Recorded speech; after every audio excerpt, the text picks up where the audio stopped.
Security సిబ్బంది అధికారులు కూడా మాకు ఇబ్బంది అవుతుందండి. అంటే మీరు మన అభిమానులు కానీ మనల్ని ప్రేమించే జనసేన అభిమానులు కానీ ఎంత బలంగా ఉంటారంటే ప్రధానమంత్రి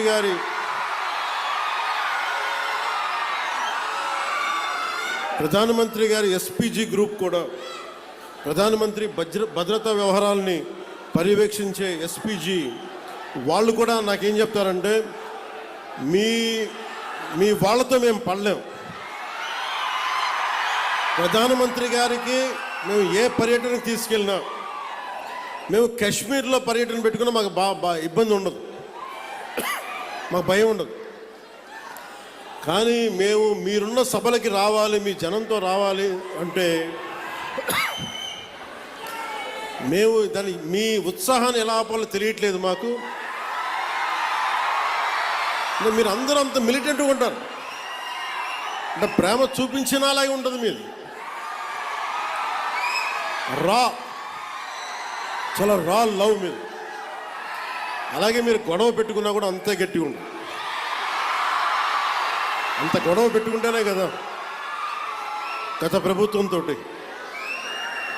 మనం పల్లి పండుగ 2.0 చేసుకోగలుగుతున్నాం. అంటే మీరే లేకపోతే, మీ ఉత్సాహమే లేకపోతే, మీ తెగింపే లేకపోతే ఈరోజు కుటుంబ ప్రభుత్వం ఈ పరిస్థితులు అయితే ఉండేది కాదు. గంటాపదంగా చెప్పండి.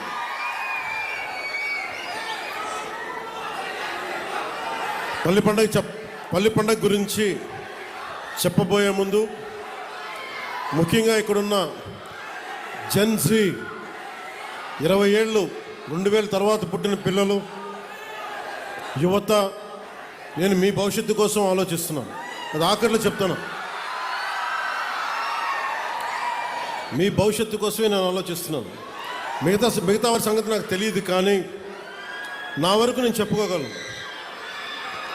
నేను చాలా 15 సంవత్సరాలు ప్రైమ్ కెరీర్ నాది. 2003, 2004, 2005 నుంచి నా జస్ట్ కెరీర్ టేకాఫ్ అవుతా ఉంది.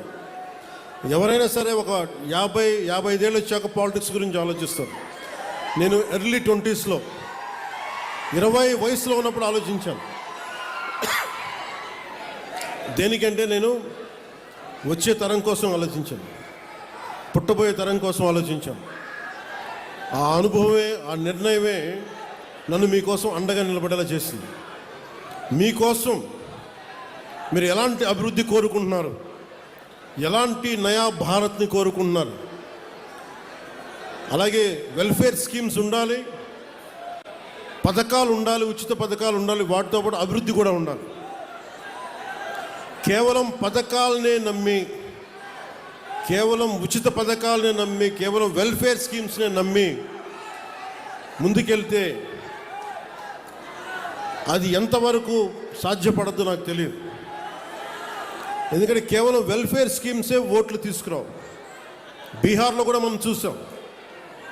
బీహార్ ఎన్నికలు కూడా ఒక్కొక్కరు అన్ని లక్షల ఉద్యోగాలు ఇచ్చేస్తాం అన్నీ చెప్పినా కానీ వాళ్ళు ఎందుకు ఆర్జేడీ లాంటి పార్టీని ఎందుకు గెలిపించలేదు అంటే, ఈ జనరేషన్ మేల్కొంది, ఈ జెన్జీ, ఈ కొత్త తరం మేల్కొంది. మేము మిమ్మల్ని రకరకాలుగా విడగొట్టి విభజించి పాలిస్తే మీరు నమ్మడానికి సిద్ధంగా లేరు.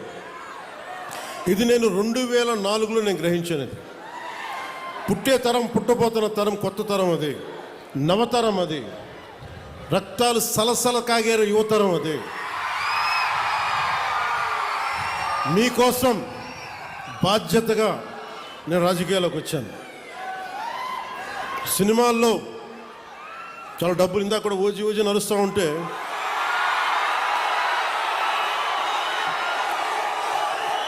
ఓజీ లాంటి సినిమాలు మనం 2004 తర్వాత కొట్టేవాళ్ళం. కానీ సినిమాల మీద నాకు దృష్టి లేదు, నాకు సమాజం మీద ఉంది నా దృష్టి. ఈ మధ్యన మీరు బాధపడుతున్నారని చెప్పి కొంచెం దృష్టి పెట్టాను ఓజీ గురించి. మరీ రాజకీయం, సమాజం అని మమ్మల్ని ఏడిపిస్తున్నాడు, మమ్మల్ని తలెత్తుకోలేకపోతున్నాం మన అభిమానులు అందరూ మాట్లాడుతూ ఉంటే ఒక్కసారి మీకోసం దృష్టి సారించాం. ఎందుకంటే నాకు సినిమాలు ఓకే, నా బతుకు తెరువు నా జీవనాధారం, రాజకీయం నా బాధ్యత, నా దేశభక్తిని చూపించుకోవడానికి, నా సామాజిక బాధ్యతను నిర్వర్తించడానికి నేను ఎంచుకున్న బాధ్యత ఇది. సో మీకోసం ఇలా చేయబట్టే నేను దాదాపు ఈ రోజున పల్లె పండుగ ఈ 2.0 సందర్భంగా మనం దాదాపు 6,000 కోట్ల రూపాయలతోటి పనులు మొదలు 6,787 కోట్ల రూపాయలతోటి 13,326 గ్రామ పంచాయతీల్లో 53,382 పనులని మనం ప్రారంభించబోతున్నాం. దీనికి మీరు 5 సంవత్సరాల క్రితం గత ప్రభుత్వ పాలన చూశారు. ఈ 5 సంవత్సరాల కాలంలో మీరు ఒకసారి జ్ఞాపకం తెచ్చుకుంటే మీకు ఏం గుర్తొస్తే చెప్పండి. వాళ్ళు చేసి గుంతలున్న రోడ్లలో చేపలు పట్టడాలు, రోడ్లు వేయకపోవడాలు, కాలువలు మరమ్మతులు చేయకపోవడాలు, ఏదన్నా అడిగితే కేసులు పెడతారు. ఇలాంటి భయానకం వాతావరణం నుంచి ఈ రోజున హక్కుగా కోనసీమ జిల్లా మినీ గూడ్స్ యూనియన్ డ్రైవర్లతో సహా వచ్చి మీరు వచ్చి మాకు ఈ సమస్య ఉందని చెప్పుకోగలుగుతున్నారు. నేను దానికి స్పందించగలుగుతున్నా. కానీ ఇదే మీరు గత ప్రభుత్వంలో కానీ ఒక్క ఎమ్మెల్యే దగ్గర కూడా మీరు చేయగలిగేవాళ్ళం. ఎంత భయపెట్టారు మిమ్మల్ని, ఎంత భయానకం వాతావరణం క్రియేట్ చేశారు. అంటే ఇదంతా మీరు ఒక్క యువత తీసుకున్న నిర్ణయం.